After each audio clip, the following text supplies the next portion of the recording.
जय श्री राम, जय श्री कृष्ण। आज का यह वीडियो उन सभी के लिए जो बार बार कह रहे हैं हम बहुत दुखी हैं, परेशान हैं, चिंतित हैं और आखिरी में कहते हैं कि भगवान पर से हमारा भरोसा, विश्वास उठ चुका है।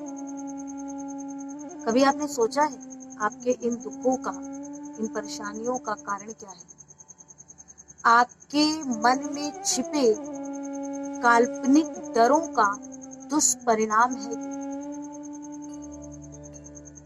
बेवजह की चिंताओं में आप डूबे रहते हैं और ना जाने कितने प्रकार के दुनिया भर के भार आपने अपने मन में एकत्रित कर रखे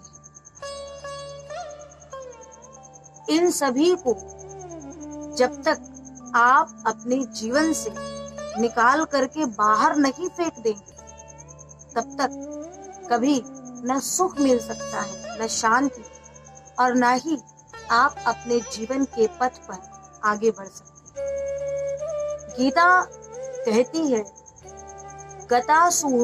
गतासूनश्च नानु सोचन्ति पंडिताः। पंडित वही है, विद्वान वही है, ज्ञानी वही है जो कि पीछे बीते हुए पर ना शोक करते हैं, ना ही सोच करते हैं और आगे के लिए भविष्य पर ध्यान केंद्रित करते हुए आगे बढ़ते हैं। आप उन्हीं बातों में डूबे रहते हैं जो सोच करने योग्य नहीं है और परेशान होते हैं। आपको पता है, ये स्थिति एक दिन मानसिक तौर पर आपकी हत्या कर देगी और जिस दिन ऐसा हो गया उस दिन आप अपने जीवन में शून्य पर आकर के खड़े हो जाएंगे और वहां कोई भी आपका साथ देने वाला नहीं।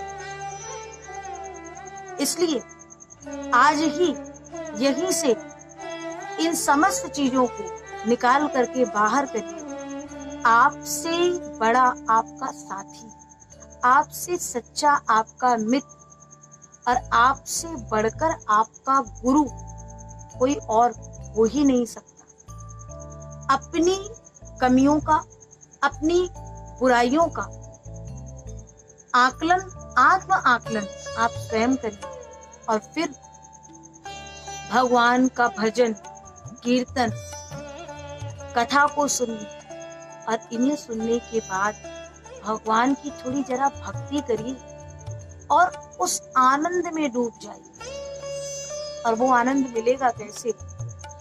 एक तो मौन होकर के ध्यान योग से, और एक मस्त होकर के, आनंदित होकर के कीर्तन में नृत्य करके, या कि श्री ठाकुर जी को श्रृंगार इत्यादि करते समय खूब जी भर के रोइए।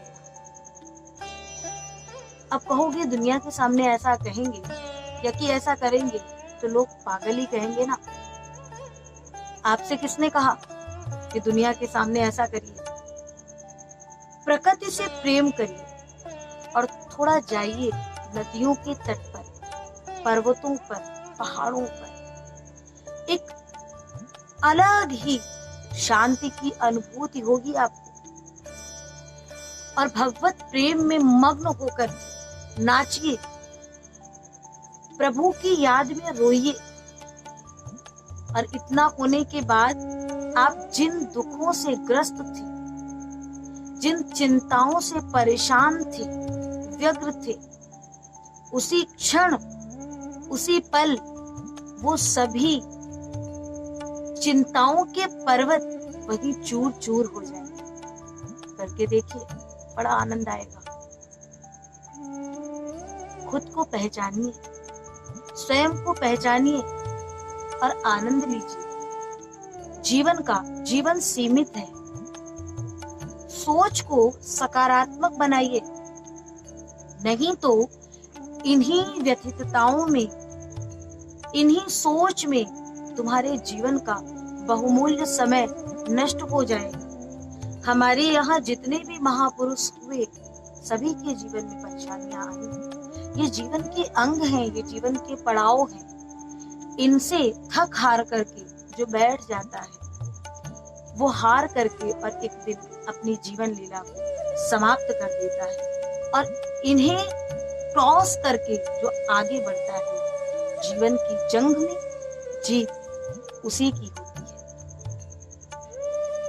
अपनी सोच को सकारात्मक रखिए, जो हो गया उस पर ज्यादा विचार करने की आवश्यकता नहीं है, न कि ज्यादा मनन करने की आवश्यकता है। सूरदास जी के पास में जब उनके गुरु आते हैं तो बड़े प्रेम से कहते हैं, सूरदास सूर कुछ सुनाओ।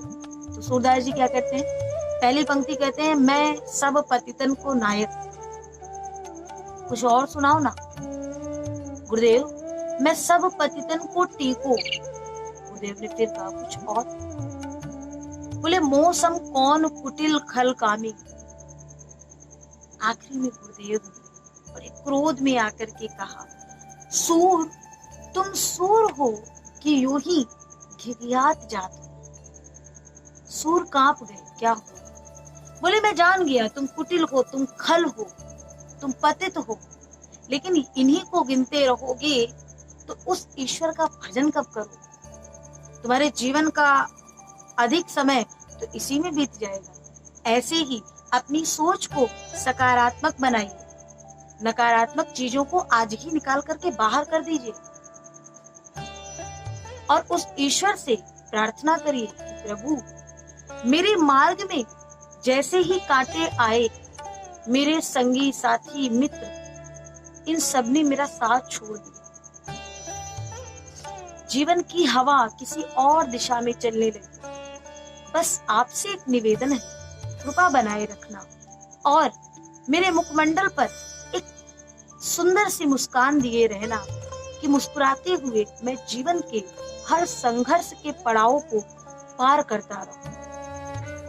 प्रार्थना करना वो ईश्वर बड़ा दयालु है, और फिर देखना तुम्हारे जीवन का आनंद। मुस्कुराना, मुस्कुराने का मतलब है, मुस्कुराने का अर्थ कई लोग अमर्यादित ढंग से खिलखिला करके समझते हैं। नहीं, मुस्कुराहट एक हृदय की बात है, आत्मिक आनंद है मुस्कुराहट। भगवान श्री राम जीवन में हमेशा मुस्कुराए हैं, कभी अभद्र भाषा में खिलखिला करके हंसे नहीं है।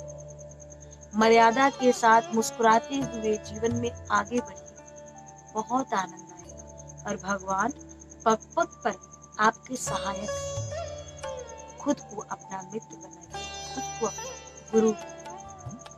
आशा करते हैं उत्तर जरूर मिला होगा। जय श्री राम, जय श्री कृष्ण।